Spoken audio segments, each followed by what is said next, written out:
everyone. Welcome to First Things First. See.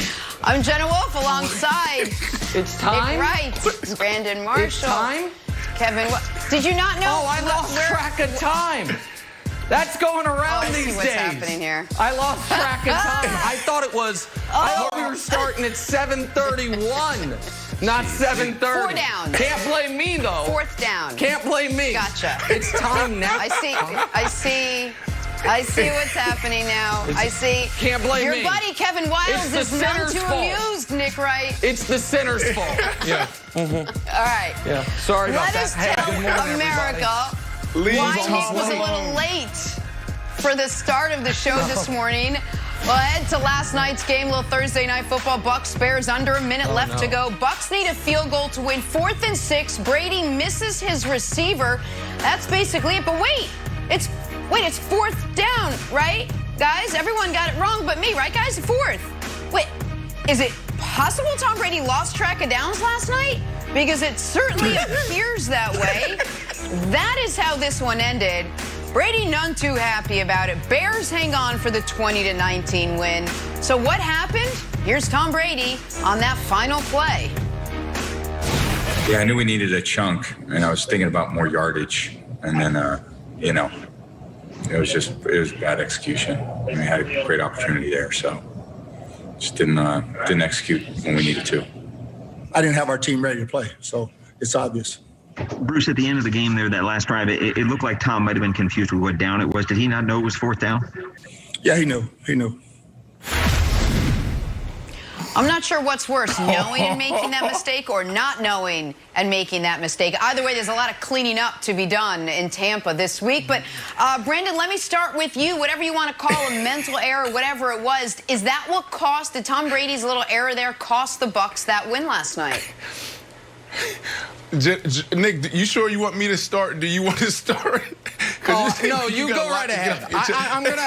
We'll ramp up. You go right ahead. Marinate in the good feelings first. Jenna, I wanted to come in here and defend Tom. I don't think I can. I don't think it was the defining moment of the game. You know, there's so many plays throughout a game: offense, defense, special teams. I thought Khalil Mack definitely stepped up last night. 2 sacks, 2 tackles for loss, 2 quarterback hits. But Tom Brady, come on. When you think about situational football, the last 20 years, there's been nobody better outside of him and Russell Wilson. So for you to get in a game and you make this mistake, this is a big deal. You had the running back coming out with the option route that you could have easily hit for 3 yards, and he could have ran for another 5 or 6 yards. This is a big deal. I don't understand how this happens when you have a guy that's done it at a high level for a very long time, and this is why he's great. Senior moment? You know, a lot of people think about the physical, but for Tom, it's mental. We talked about this yesterday, Nick. So I was ready to come in here today. I was watching the game last night. I was like, at halftime, I was like, oh, great. Because Nick doesn't think that they're going to have a great run these next 3 games. This will be the first one. They'll win this game, and then Nick's going to have to shave his hair, do something cool, and leave Tom Brady alone. But Tom blew it. Tom blew it. Tom blew it. And listen, this is bigger than anything about the Bucs record, the Bears getting to 4-1, any of that.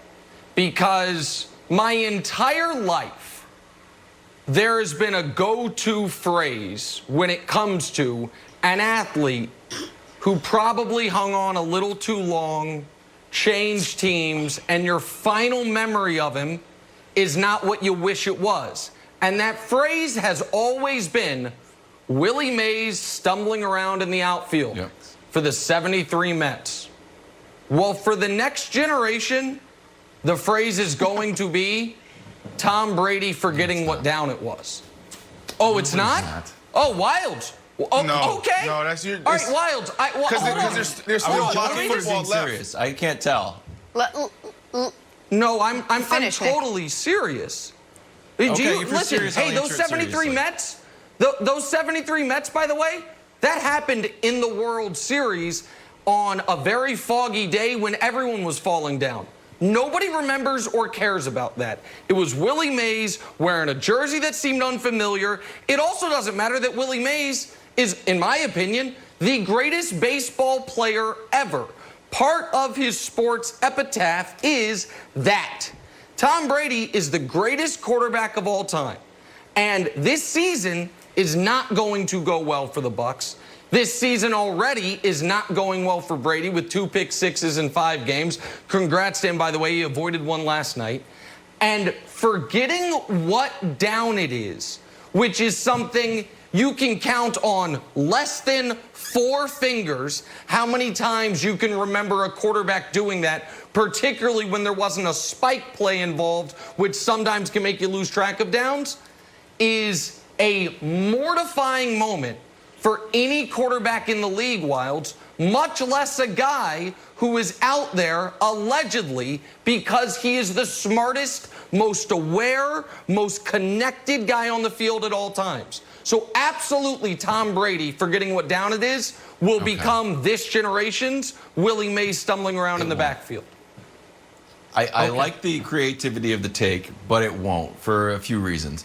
One, it's because there's sort of a bookend to Willie Mays, right? You have the over-the-shoulder catch and you have stumbling around in center field, so it just feels like an arc.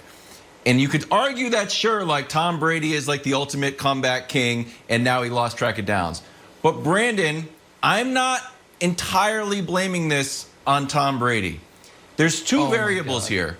One is Tom Brady is in a new uniform. The other one is there's no fans. There's no sort of like situational awareness. And I feel like if Chicago fans were on their feet going crazy, any sort of like little mental lapse, Tom Brady would be like, man, these fans sure are going crazy. What down is it? And I actually am blaming the lack of fans for being the extra variable that screwed Tom Brady up. Do you buy it? Oh, and before you answer that, I have one other question for you. Does this actually happen more often than we realize? Does this actually, like, is it like baseball where it's like, hey, 2 outs, everybody, they're constantly being reminded, and there's even fewer chances, only 3 outs. Does it actually happen more often, and it's just Tom Brady was very, like, obvious about it? Yeah, it happens all the time, but it happens to rookies. It happens to guys that are in their first year. It happens to guys that only last 2 or 3 years in the NFL. It doesn't happen to Tom Brady. It doesn't happen to Drew Brees. It doesn't happen to Russell Wilson. It doesn't even happen to a young Patrick Mahomes. You know, that's why this is a big deal, but it's only a big deal for this moment because, yeah, there's only 16 games in the season, but the season is long. This team is still a contender. This team can still go out there and win. You're going against – this is Tom Brady with no he didn't have a healthy Mike Evans. Chris Godwin wasn't there. O.J. Howard wasn't there. And